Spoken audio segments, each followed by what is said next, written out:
trying to warn us about? I have a few words about Captain Marvel. 6 to be exact. And that's, don't pay to see this fucking movie. Wait, okay, that's 7, but I wasn't expecting the fuck to fly out at the last minute there. Nobody expects a fuck to fly out at the last minute.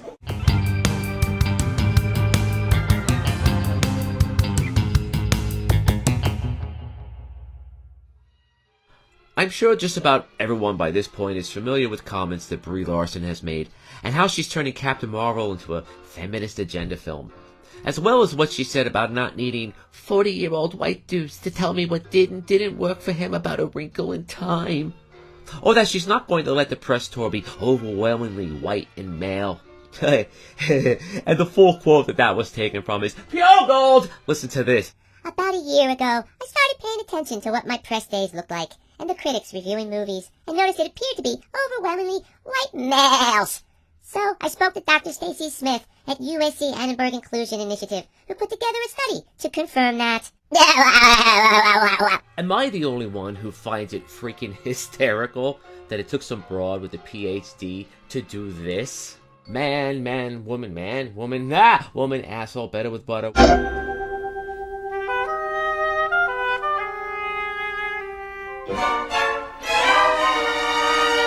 Woman, man.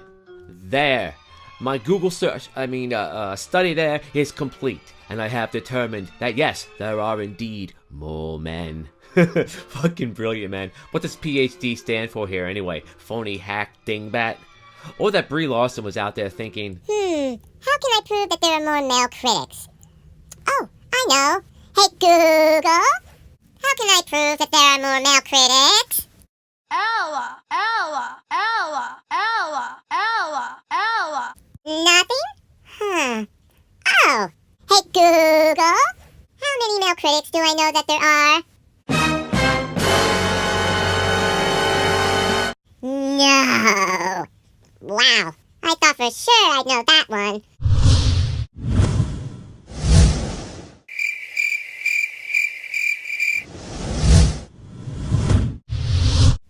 Oh, I know. Hey Google, who is a bigger dingbat than me? Bongo! The article goes on to talk about how Brie wants to make the press tour as inclusive as possible, and how she handpicked Kia Brown to be her interviewer.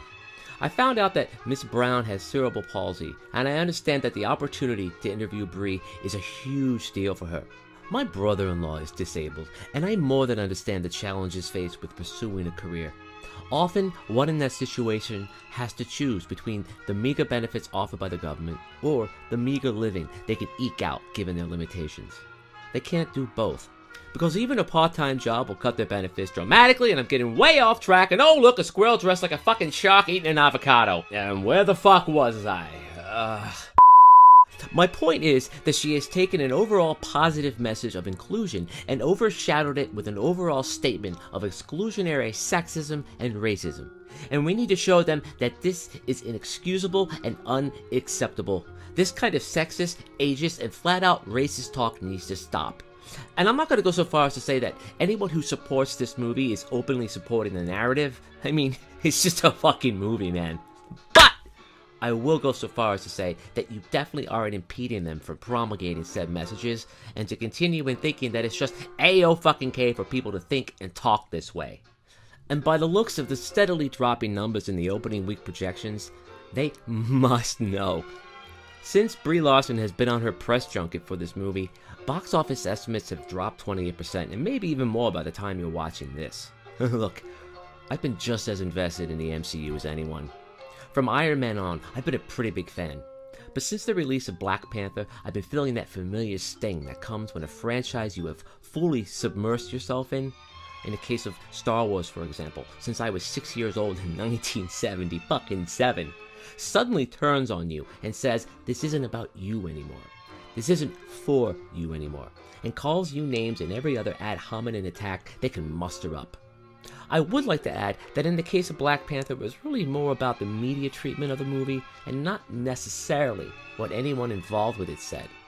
But the fact that for years now, SJW types have been openly complaining that the Oscars are too white.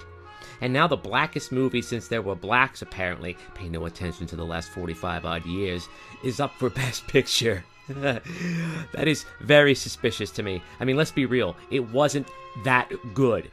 Best effects, best editing, best score, whatever. But Best Picture? No, it wasn't that good. What it was just not that white. On that topic, it doesn't need to be said anymore that this isn't about a character being a woman, or being black for that matter. These points have been made time and time again. No, this is about treating these characters as if it's never been done before.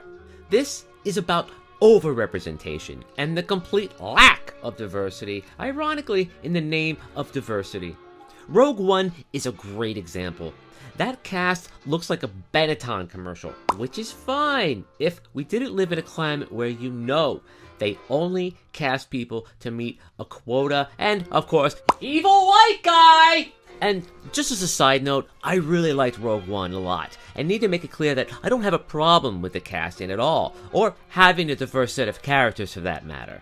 I thought everyone was a great casting decision, although I felt Felicity Jones's acting was a little stiff. You know, like a one-emotion-fits-all approach to the character, and dost my description hawk and thine thoughts to someone else?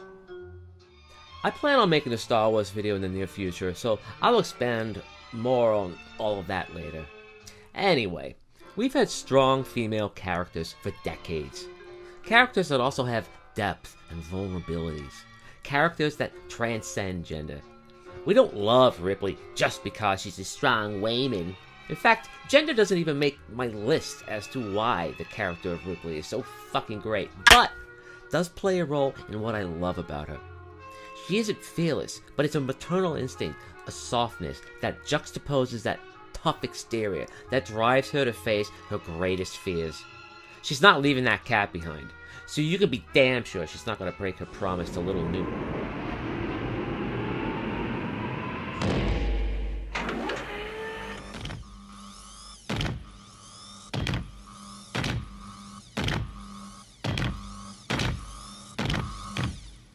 From her, you bitch! Oh fuck yeah! We relate with Ripley because at her core she could be any one of us thrust into this situation. She's not a perfect, all-powerful, all-knowing, good at everything she does character right from Star Wars.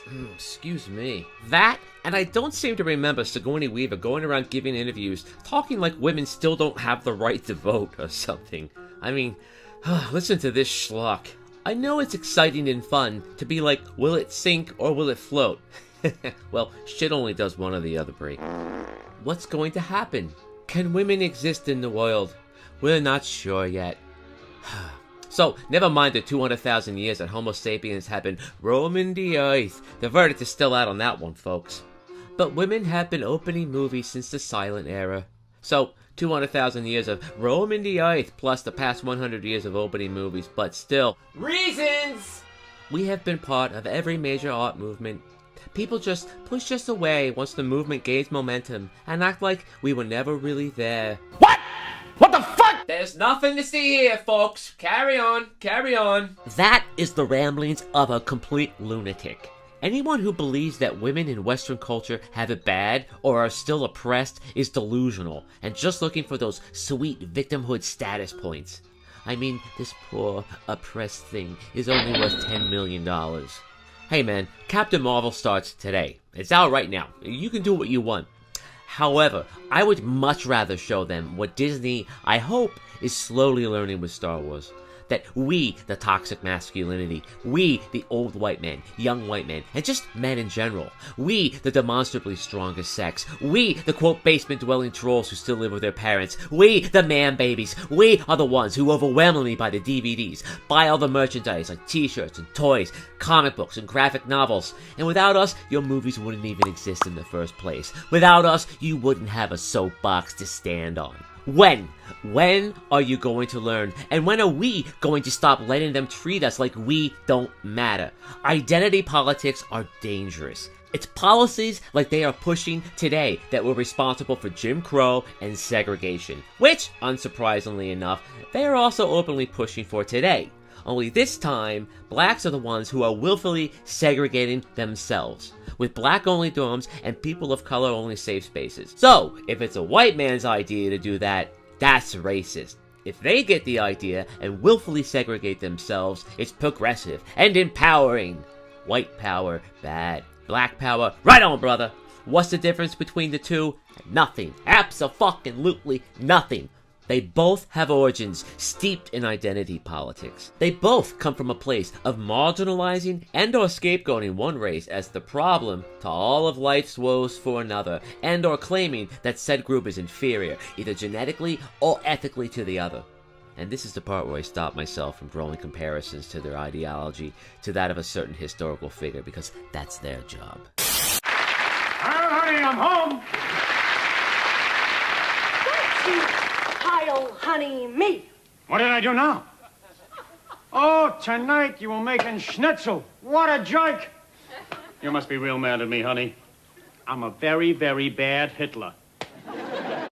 And in another turn of events, Disney just announced that it will stop showing Marvel movies on Netflix, starting with Captain Marvel, which will only be available on Disney Plus, a new Disney streaming network. So another fuck you cash grab move from Disney, which is unfortunate because there are several Marvel movies that I've only seen because of Netflix. So, what are your feelings about Disney monopolizing their movies and only making them available through them? And will you pay to see Captain Marvel today, despite, or this weekend, or later in the week? And if you're new here, be sure to subscribe. That would be beautiful. You can also reach me at Squeezle, Central Park East, eating nuts over there. And oh, shit, man, I suddenly have a hankering for a mild, soft cheese. Can't imagine why. I hanker for a hunk of, a slab or slice a chunk of, I hanker for a hunk of cheese.